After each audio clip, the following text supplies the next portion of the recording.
Hello বন্ধুরা, my self Subhadip তোমাদের সকলকে স্বাগত জানাচ্ছি রোড লাইফ বাংলা ইউটিউব চ্যানেলে। এই চ্যানেলের একদম সর্বপ্রথম ভ্লগ হতে চলেছে। এর আগে আমি কোনো ভ্লগ আপলোড করিনি, এর আগে আমার কোনো চ্যানেল ছিল না। আমার জীবনে সবথেকে একদম সর্বপ্রথম ভ্লগ এটা। আমি এর আগে ক্যামেরার সামনে আসিনি, কি বলতে হয় আমি কিছুই জানি না সেরকমভাবে। তাই তোমরা প্লিজ একটুখানি সাপোর্ট করো, দেখতে থাকো কি হয় আগে।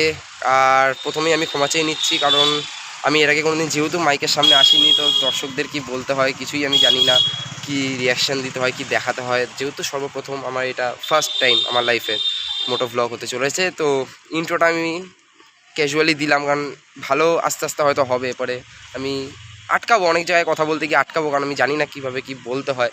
তো প্লিজ তোমরা সাপোর্ট করো, সাবস্ক্রাইব করো। জানি প্রথম সাবস্ক্রাইবার বাড়বে না, আমার ভিউজ আসবে না, লাইক আসবে না, সবটাই জানি। কিন্তু একদিন হবে না, এক সপ্তাহে হবে না, এক মাসেও হয়তো হবে না, কিন্তু একটা সময় তো ঠিকই হবে। যাই হোক, করে যাব, তোমাদেরকে দেখিয়ে যাব আমার লাইফে যা যা হয়। লাইফে আমি গাড়ি তো চালাই, জানোই। আমি এখন যাব আমার লিওকে একটুখানি খাওয়াতে, আমার বাইকে একটু পেট্রোল ভরাতে যেতে হবে। তো চলো দেখা যাক রাস্তায় বেরিয়ে কি হয়। পাশে থাকো, সাবস্ক্রাইব করো চ্যানেলটা, আর নিচে থাকা বেল আইকনটা দাবিয়ে দাও, যাতে সমস্ত রকম আপডেট তোমরা পেতে পারো। আর হ্যাঁ, লাইক করা বাধ্যতামূলক। আর কমেন্টে জানাও যে ভয়েসে কোনো রকম প্রবলেম আসছে কিনা, বা কী করলে আরও ভালো কিছু করতে পারবো। কারণ আমি কোনো রকম মাইক ইউজ করছি না ইন্ট্রো শ্যুট করার সময়, আমি জাস্ট নর্মাল ফোনে ক্যামেরায় ভিডিও অন করে আমি করছি। প্লাস রাস্তার সেটআপটা আমি তোমাদেরকে যেতে যেতে বলছি। চলো, দেখা হচ্ছে রাস্তায়। তো চলো, আমি মোটামুটি চেক করে দেখলাম, তো আই থিঙ্ক ঠিকই আছে। বাকিটা তোমরা বলবে, আমি আপলোড করার পরে তোমরা বলো যে ঠিক আছে কিনা, নাকি আমাকে আরেকটু ঠিকঠাক করে দেখতে হবে। তো চলো যাওয়া যাক। আপাতত যাই, গাড়ির তেল পুরো রিজার্ভ, গাড়িটা ধুলোবালিও পড়েছে। আমাকে একটু যে পরিষ্কার করব সেই সময়টা আপাতত এই মুহূর্তে পাচ্ছি না। আমি যেটুকু পারি ওই মাইক্রোফাইবার গ্লাসটা দিয়ে একটুখানি পরিষ্কার করে নিই, কারণ এছাড়া আমি সেরকমভাবে আর কি টাইমই পাচ্ছি না যে একটা গাড়ি যে আমি মোটামুটি একটু ওয়াশ করাতে যাব। আসলে আমি সেরকমভাবে গাড়ি বাইরে ওয়াশ করাই না, আমি যতটা পারি আমি নিজেই বাড়িতে বাঙালি যেরকম যারা লোকাল, এমনি শ্যাম্পু দিয়ে একটুখানি মুছে, শ্যাম্পু জলে মুছে তারপরে আবার পরিষ্কার ন্যাকড়া দিয়ে একটুখানি মুছে দিই, তাতে বেশ সুন্দর গ্লেজ করে। তাছাড়া তোমরা বাইরে থেকে আলাদা করে প্রোডাক্ট কিনেও তোমরা গাড়িতে শাইন করাতে পারো, যেরকম গাড়িতে আছে, যেরকম আফটার পলিশ একটা ক্রিম পাওয়া যায়। তো যে কোনো বাইকের দোকানে বা পার্টস অ্যাক্সেসরিজের দোকানে তোমরা পেয়ে যাবে। ছোটো ওগুলোর দাম কত হয়, 100-150 টাকার মধ্যে তোমরা পেয়ে যাবে। তো ওয়াশ করার পর সেগুলো যদি তোমরা দাও, সেগুলো দিলেও মোটামুটি গাড়িটা বেশ শাইন করে কিছুদিন। এছাড়াও যদি ইঞ্জিন বা গাড়ির যে সিট রয়েছে সেগুলো যদি মোটামুটি শাইন করতে চাও, তাহলে একটা সিলিকন স্প্রে বলে একটা স্প্রে পাওয়া যায়। তো সেটা ওই ধোয়া মোছার পরে একটুখানি স্প্রে করে দিলেও বেশ শাইন করে। আর স্পেশালি ওটা কাজে লাগে যে ইঞ্জিনের জন্য, ইঞ্জিনটা সুন্দর শাইন করে। তোমরা দেখবে গাড়ি ওয়াশ করার পরে ইঞ্জিন মোটামুটি 2-3 দিন চলার পরেই রাস্তায় এত ধুলো, তো একেবারে সাদা হয়ে যায়। তো সেটার জন্য তোমরা ওই সিলিকন স্প্রেটা, ভাই চলো, খুব সুন্দর চালিয়ে যাও। ভবিষ্যতে তোমরা বড় বড় রাইডার হবে। যাই হোক, রাস্তায় বেরোতেই কন্টেন্ট পেয়ে গেলাম। যাই না, এখন কন্টেন্ট সবাই হয়তো এই ভাইটাই হচ্ছে আমার কন্টেন্টের বউনি করলো। তো আমাদের দুর্গানগর জায়গাটা এখন এত পপুলার হয়ে গেছে, এত দোকান হয়ে গেছে না, এই দোকানের জন্যই এত ভিড় হয় ভাই। এই দুর্গানগর জায়গাটা প্রচণ্ড ভিড় হয়। বাদিকে চলে গেলে এইদিকে তুমি পেয়ে যাবে হচ্ছে দুর্গানগর 4 নম্বর রেলগেট।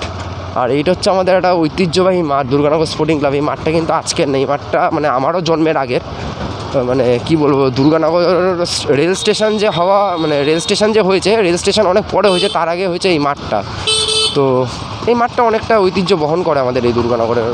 বহু প্রাচীন মাঠটার অবস্থা আরও খারাপ ছিল, তো রিসেন্টলি রেনোভেশন হয়েছে মাঠটা। তো এখন দেখা যাক। আবার এই রাস্তাটা তোমরা সোজা চলে গেলেও কিন্তু দমদম ক্যান্টনমেন্টের দিকে তোমরা সোজা চলে যেতে পারবে। 3 নম্বর রেলগেট আছে, 2 নম্বর রেলগেট আছে। তারপরে 2 নম্বর রেলগেটের দিকে থেকে তোমরা যদি সোজা চলে যাও, সেখান থেকে আবার সুভাষনগর, মাঠকল, এইসব রাস্তাগুলো তোমরা পেয়ে যাচ্ছ। আর গোড়াবাজার অর্থাৎ দমদম ক্যান্টনমেন্ট, ওখানে যদি একবার চলে যাও, তাহলে তো ওখান থেকে তোমরা দমদম বা আদার্স যশোর রোড ধরে বিভিন্ন জায়গায়, সব জায়গাতেই যেতে পারবে। শীতকাল আসছে না, ফুলকপি উঠে গেছে। একটা ফুলকপি নিয়ে নেবো এখান থেকে, চুজ করে কিছু বলবে না, থাক। এবারে যদি মা আমাকে জিজ্ঞেস করে যে ফুলকপি কোথা থেকে আনলি, কারণ বাজার তো তুই করতে পারিস না, জন্মেও জীবনে কোনো দিন বাজারেও ঢুকিস নি তুই, তখন আমি কি বলবো? আরে ফুলকপি কাকু একটুখানি সাইডটা দাও। এবার কি বলবো, যাই হোক, উনি চাইছিল মনে হয় ফুলকপিটা কেউ একজন নিলাম না আর কি হবে লোকের ক্ষতি করে। যাই হোক, তো চলো একটু আগে দেখা যাক কী হয়। এটা হচ্ছে আনন্দভবন বিয়েবাড়ি, আমাদের দুর্গানগরের মধ্যে একটা পপুলার বিয়েবাড়ি, ছোটোখাটো কিন্তু ভেতরটা বড্ড সুন্দর ভেতরটা। আচ্ছা, প্রচণ্ড ঠান্ডা লেগে আছে বন্ধু, প্রচণ্ড ঠান্ডা লেগে আছে, মানে কি বলবো, এই বাইক ফাইক চালাতে গিয়ে মানে এরকম বাজেভাবে ঠান্ডা লাগবে আমি বুঝতেই পারিনি, কারণ নাক বন্ধ, মানে এদিকে নাক বন্ধ, এদিকে নাক দিয়ে আবার গঙ্গা যমুনা এক হয়ে যাচ্ছে, মানে কি খুব বিচ্ছিরি পরিস্থিতিতে পড়ে গেছি। এখানে কি হয়েছে, একটা ছোট্টখাটো জ্যাম, যেটা না হলে জীবন অসম্পূর্ণ। জ্যামটা তো হবেই, দেখো জ্যাম না হলে কি আর রাস্তা হলো সেটা।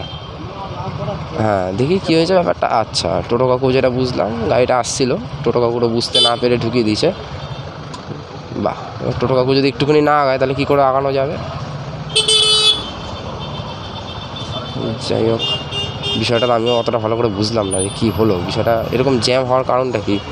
আচ্ছা, গাড়িটা একটুখানি বড় ড্রাইভারের থেকে, মানে উনি কন্ট্রোল করতে পারছেন আর কি। টোটো কাকু কি মানে সবার ক্লিয়ারেন্সের জন্য ওয়েট করছে নাকি, বুঝতে পারছি না তো বিষয়টা। বাহ, কাকু সুপার ফাস্ট ডিও নিয়ে পাশ দিয়ে বেরিয়ে গেল। আচ্ছা দেখি, আশা করি আমাকেও একটুখানি বেরোতে হবে, কিছু করার নেই। ডিপার আর সকালবেলা ডিপার মেরেও কোনো লাভ হয় না। আর এখনকার যা ড্রাইভারের অবস্থা, ড্রাইভারদের এখন যা অবস্থা, মোটামুটি ওই ডিপার মেরার আপনি সবাই আমার দিকে এরকম অভাব মানে তাকিয়ে রয়েছে, মানে ভ্লগাররা যেন এলিয়েন, জানি না মানে কেন সবাই এরকম রিয়াকশান দিচ্ছে। আমার কিছু বন্ধুবান্ধবের সাথে দেখা হলো মানে তারা আমাকে জাস্ট দেখলো মানে চোখাচোখি, এবার আমি তাদেরকে খেয়াল না করলেও তারা এমনভাবে আমার দিকে রিয়াকশানটা দিল, কী হচ্ছে মানে বিষয়টা জায়গাটা বুঝতেই পারছি না আমি কী করতে চাইছি এখানকার লোকজন। আচ্ছা, এখানে একটা বিয়েবাড়ির গাড়ি দাঁড়িয়ে আছে, বুঝতে পারছি। একদিন আমিও চড়বো এরকম গাড়িতে। না, আমি মাহিন্দ্রার যে স্করপিও আছে, স্করপিওতে আমি আগেও চড়েছি। আমি বলতে চাইছি বিয়ের গাড়িতে একদিন আমিও চড়বো। সেদিন আমার পাশে কাউকে নেবো না, খালি ড্রাইভার ছাড়া। আমার পাশে আমার বউ থাকবে আর ড্রাইভার থাকবে, ড্রাইভার গাড়ি চালাবে, আমি আমার বউয়ের সাথে প্রেম করবো। যাই হোক, ওসব স্বপ্নের কথা স্বপ্নেই থাক। এখন যাওয়া যাক পেট্রোল পাম্পে। আমার লিও রিজার্ভে চলছে, আমি গাড়ি কিনেছি মোটামুটি 1-1.5 মাস হয়ে গেল। আমি গাড়ি কোনো দিন আজ পর্যন্ত রিজার্ভে রাখিনি। টোটোওয়ালাদের সাথে মানে টোটোওয়ালাটাই একটা রেস করে এখন আজকাল, মানে কি বলবো। আর এত কম্পিটিশানে মার্কেট, টোটোওয়ালারাই বা কেন থেমে থাকবে। এদের মধ্যে কম্পিটিশান না হলে হবে, প্যাসেঞ্জার পাবে, টোটো চলবে, টোটো ব্যাটারির টাকা উঠবে। টাকাই যদি না উঠলো, রাস্তায় গাড়ি চালিয়ে লাভ আছে। তো চলেই এসছি প্রায়, না আসলে দূর আছে। এটা হচ্ছে 3 নম্বর রেলগেট, তোমাদের যেটা বলছিলাম। আর এদিকে গেলে 2 নম্বর রেলগেট, ডান দিকে। তো 3 নম্বর রেলগেটটা কপাল ভালো খালি রয়েছে, ক্রসও করলাম। এখন সোজা চলে যাবো আমরা ইয়ের দিকে, দ্বারকা পেট্রোল পাম্প, যেটা নাকি যশোর রোডের ওপর, এয়ারপোর্ট যশোর রোড যেটা কানেক্ট করে, ওই রাস্তাটার ওপরে রয়েছে। তো ওখান থেকেই আমি ন্যাচারালি পেট্রোলটা ভরাই। তো আজকে আমার সাথে যাই না কি হলো, বাবা সকালবেলা কাজে বেরিয়েছিলেন, তো বাবা বাড়ি এলো, এসে দুপুরবেলা একসাথেই লাঞ্চ করলাম। লাঞ্চ করে বললো চল তোর সাথে আমিও পেট্রোল ভরাতে যাই, তোর সাথেই যাই, তুই যখন যাচ্ছিস লাইফের ফার্স্ট ব্লগ করতে তো চ আমিও যাই। ওকে চলো, আমার সাথে যদি তুমিও ঘুম নষ্ট করতে চাও তো জয়েন উইথ মি। তো এখন যাচ্ছি। আর এটা হচ্ছে কুমারপাড়া বাজার। এখানে সকালটা প্রচণ্ড জমজমাট থাকে, সকালবেলাটা এই জায়গাটা মানে প্রচণ্ড জমজমাট থাকে, মানে কি বলবো, এতটাই জমজমাট থাকে। সামনে যে 2-3টে বড় বড় স্কুল, দমদমে আমাদের খুব সুন্দর সুন্দর স্কুল আছে বড় বড়, যেরকম হচ্ছে Dumdum Baidyanath boys, Dumdum Baidyanath girls, Dumdum girls, Auxilium convent school, অনেক স্কুল আছে। আর এই গলিটা দিয়ে আপাতত বেরিয়ে যাই, কারণ সোজা গেলে প্রচণ্ড জ্যাম পড়বে ওই দমদম মিউনিসিপ্যালিটি হসপিটালের ওই জায়গাটা। তো গলি দিয়ে আপাতত মারি, দেখা যাক তো কেমন লাগছে বলো। যদি না বলো কেমন লাগছে, কেমন কথা বলতে পারছি না পারছি, কী কী দেখানো আরও উচিত এক্সটার্নাল, তো আমি জানি না সেগুলো অতটা ভালো। চলো, বলতে হবে তোমাদেরকে, বলতে হবে তোমাদেরকেই সাবস্ক্রাইব করতে হবে। দোষ যেরকম তোমরা ধরবে, সেরকম প্রশংসাও তোমরাই কিন্তু করবে, ঠিক আছে। এখন যদি তোমরা খালি দোষ ধরে যাও বা খালি প্রশংসা করে যাও, তাহলে কিন্তু লাভ হবে না। দোষ ধরবে, অবশ্যই দোষ ধরবে, কারণ কেউ যদি আমাকে না বলে যে শুভদীপ তুমি এটা ভুল করছো, তাহলে আমি কী করে সেটা ঠিক করবো, কারণ আমি তো জানি না। আমি যেটা তোমাকে বললাম, মানে তোমাদেরকে বললাম যে আমি একদম ফার্স্ট টাইম ব্লগ করতে নেমেছি, আমি কিছুই জানি না। মানে যা আমি ইউটিউবে তো আমি দেখতাম আগে মোটো ব্লগ, সবাই মোটো ব্লগ করছে বলছে, তো সেখান থেকেই হালকা নলেজ নিয়ে তারপরে আমি দেখলাম যে কীরকমভাবে কী কিনতে হয় ভ্লগিং সেটআপের জন্য। আচ্ছা, তোমাদেরকে যেটা আমি ইন্ট্রোতে বলেছিলাম যে বলবো, সেটাই এখনও বলিনি, দেখেছো, ভুলেই গেছি একেবারে তোমাদের কথা বলতে বলতে। তো আমি ভিডিও সেট আপ বলতে গেলে কিছুই না, খালি একটা হেলমেট মাউন্ট যেটা বলে হেলমেট মাউন্টটা খালি কিনেছি। আর কি বলে হেলমেট মাউন্টটা তোমরা ফ্লিপকার্ট অনলাইন অ্যামাজন মিশো ফিশোতে পেয়ে যাবে, ঠিক আছে, ওটাই নিয়েছি। আর কি বলে একটা মাইকটা কিন্তু আমাকে হেলমেট মাউন্টের সাথেই দিয়েছে, আর ওটার দাম কিন্তু মানে এতটাই কম নিয়েছে জানি না এবার সেই মাইকের আওয়াজটা তোমাদের কাছে কতটা মানে কীরকম কোয়ালিটিতে আসছে, কিন্তু আমার তো শুনে মনে হলো দাম অনুযায়ী অনেকটা বেটার, কারণ হেলমেট মাউন্ট আর ওই মাইকটার দাম দুটোর দাম মিলিয়ে নিয়েছে 240 টাকা। তো আমি লিঙ্ক দিয়ে দেবো, এখন জানি না দাম মনে হয় বেড়েছে, কারণ আমি কয়েকদিন আগেই কিনে আজকে একবার আমি স্টক করছিলাম, আমার একটা বন্ধু বলছিল কিনবে, তো আমি দেখছিলাম ওটা 283 টাকা সামথিং দাম, ওরকম দাম আমি দেখছিলাম। যাই হোক, তো এবার যাব পেট্রোল ভরাবো, চলেই এসেছি প্রায়। তো তোমাদেরকে যে আমি যে কটা স্কুলের আমি নাম বললাম তার মধ্যে সামনে একটা স্কুল আছে যেটা হচ্ছে দমদম গার্লস, দেখাচ্ছি চলো। এখানে নোংরা ফোংরা ফেলে, যাই হোক এসব দেখিয়ে লাভ নেই, বাবা হঠাৎ করে বেরিয়ে এসছে। যাই হোক, এবার দমদম গার্লস স্কুল যেটা তোমাকে বলছিলাম, এই স্কুলটা হচ্ছে দমদম গার্লস স্কুল। এটাও কিন্তু প্রচণ্ড মানে ঐতিহ্যবাহী একটা স্কুল, দমদম জায়গাটাই ঐতিহ্যবাহী একটা স্কুল।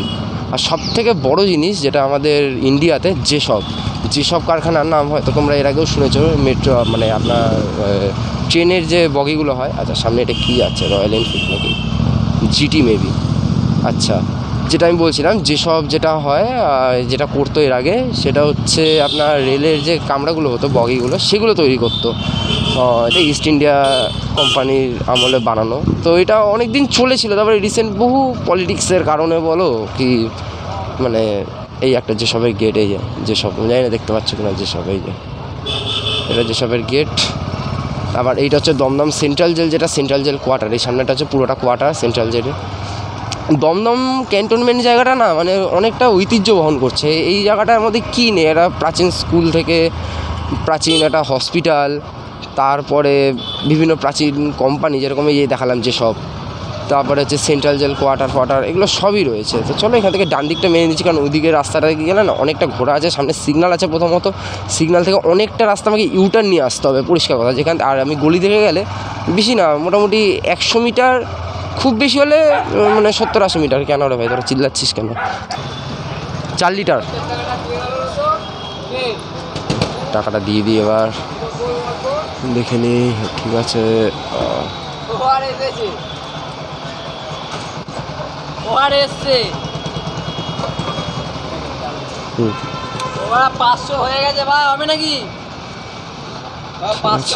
কত টাকা পয়সা লাগে আমি জানি না।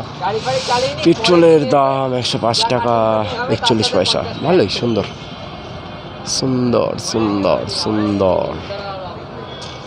ওফ টাকা সে গো, 421 ধরো,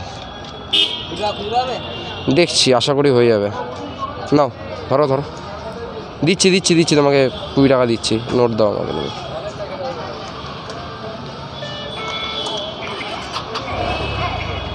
যাই হোক, আগে পেট্রোলটা ভরা হয়ে গেছে, তো এবার আমি আগে সরি, তারপর আমি এগুলো সব ঢোকাবো, কারণ পিছনের জন লাইনে দাঁড়িয়ে আছে, তো সরাতে তো আমাকে হবেই। আগে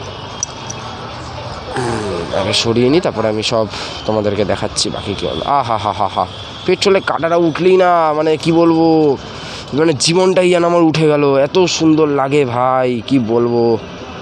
তো আর কিছু বলার নেই, মানে খুব ভাল লাগে। এই আমার বাবা দাঁড়িয়ে আছে সাইডে, চলো এবার বাড়ির দিকে যাওয়া যাক আস্তে আস্তে। মোটামুটি পেট্রোল ভরানোর পর মানে কী বলবো, জীবনটা একটা অন্য স্বাদ পেয়ে যায়। গাড়িতে যতক্ষণ পেট্রোল, আর কেউ যদি ভাই গাড়ির বলে যে তোমাকে আমি পেট্রোল ফুল করে দিচ্ছি, গাড়ি ফুল ট্যাঙ্কি করে নাও, আমি তোমাকে পে করে দিচ্ছি, ওরে ভাই মনে হয় সে ছেলে হোক কি মেয়ে, তাকে ধরে বিয়ে করে নি, সে মানে আলাদাই সুখ ভাই। সে আমার বাবা হোক কি মা হোক, সে আলাদাই সুখ। কেউ যদি ট্যাঙ্কি ফুল করে দেয় না, মানে কি বলবো, মনে হয় বাড়ির দলিল তার নামে লিখে দিই। যাই হোক, তো যে রুট ধরে এলাম সেই রুট ধরেই এখন বাড়ি যাবো। সেই রুট ধরেই এখন বাড়িতে যাব। তো চলো দেখতে থাকো তোমরা, পরবর্তী ভ্লগ আসবে হয়তো এর মধ্যেই, আজকালের মধ্যেই হয়তো আসবে। এই ভ্লগটা আমার ফার্স্ট ভ্লগ ছিল, তো আমি জানি না রেসপন্স কীরকম পাবো, লাইক কমেন্ট শেয়ার কী আসবে না আসবে আমি জানি না, তাও আমি করে যাবো। এটা এখন বাড়ি গিয়ে আস্তে আস্তে এডিটে বসবো। তো পরবর্তী ভ্লগের জন্য সাথে থাকো। আর তোমাকে যেটা বললাম তোমাদের সবাইকে যে সাপোর্ট করতে হবে, নাহলে একদম নতুন একজন মানুষ এই ইউটিউব কমিউনিটিতে, তার মধ্যে বাংলা কমিউনিটিতে আমি ভিডিও করছি, বাংলা ভাষায় করছি, জানি না কতটা কি রিচ আসবে, ভিউ আসবেই না, লাইক আসবেই না, আই নো দ্যাট, কারণ বাংলায় করছি, ক্রেজ একটু কম হবেই প্রথমে, কিন্তু একবার যদি ক্রেজটা চলে আসে, কারণ দেখো বাংলা কমিউনিটি কিন্তু উইক না, বাংলা কমিউনিটি যথেষ্ট পাওয়ারফুল, কিন্তু সেটা ধরতে একটুখানি জাস্ট সময় লাগে। সেই সময়টা আমি দিতে চাই, সময়টা তোমরা আমাকে একটুখানি দাও, ভিডিওটা পুরোটা দেখবে, স্কিপ করবে না এরপর থেকে যখনই যা দেখবে। তো চলো দেখা হবে এরপরে নতুন দিনে নতুন কোনো একটা ভ্লগ নিয়ে।